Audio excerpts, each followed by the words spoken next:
Dr. Matakanye, good morning, and thank you very much for your time. Why are you not happy with the government's plan for grade 7s and grade 12s to resume classes next week? Good morning, and all your listeners. I believe we are so happy that we have got a listening minister. We met the minister on Sunday, that was 26 April 2020, and she now raised the very same areas of letting children in phases go back to school, as the plan was availed a day before, I think yesterday. Then we said, no, we don't really have a problem with the plan. However, before our children can go back to school, and these are the areas that you must consider. And we tabled areas like social distancing, washing of hands, transport, the PPEs, and all those things, to say before children go back to school, you must have addressed all these things. Then when you tell us of the plan, don't say we, then say this is what we have in our school. Therefore, then we feel our children can go back to school. Then that we can discuss and say, yes, we agree. But for now, stage 4, as you know, is very, very dangerous. We may send our children to the dead set. So we don't want to do that. And also, parents are really not prepared at this point in time to say then our children must go back to school. So we feel the department has still got a lot to do. They must go back and plan in terms of what we have raised with them. Then it's then that now we can consider whether our children will go back to school or not. Now, Dr. Matakanye, I think what you're saying is that we all understand that the reopening of schools is inevitable. Even medical experts like Professor Salim Abdul Karim say that life as normal as much as possible must be allowed to resume. When then do you think, after those conditions that you are demanding, that you've raised with the Minister of Basic Education, schools will be ready?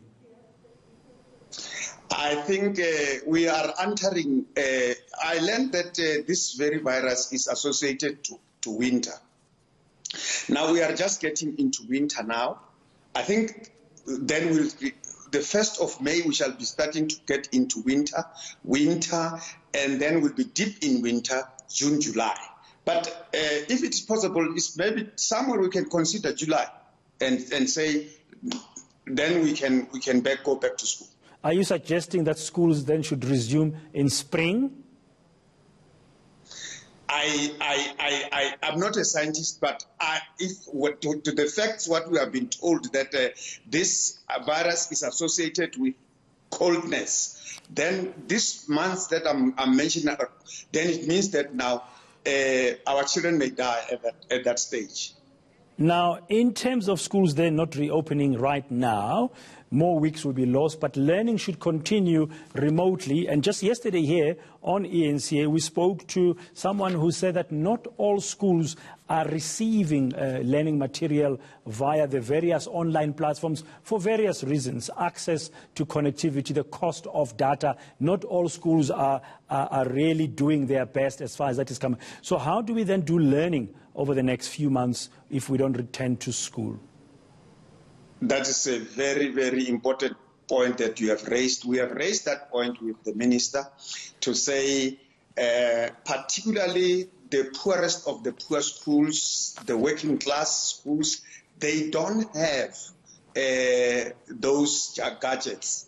They don't have, even in some instances, they don't have electricity. And we suggested that probably then department, together with probably the business, they must also supply radios in remote areas where there is no electricity, so that whilst we are at home, all the children are learning. Because the children of the quintile 4, quintile 5, they have never lost school. They are homeschooling now. They go on. But the poorest of the poor, the working class, since they lost school. Up to date, they don't know what school is. Okay, thank you very much, Matakanye there, speaking on behalf of the National Association of School Governing Bodies, raising a number of concerns and what conditions should be met before school as we used to know it can resume in the country still under COVID-19 conditions.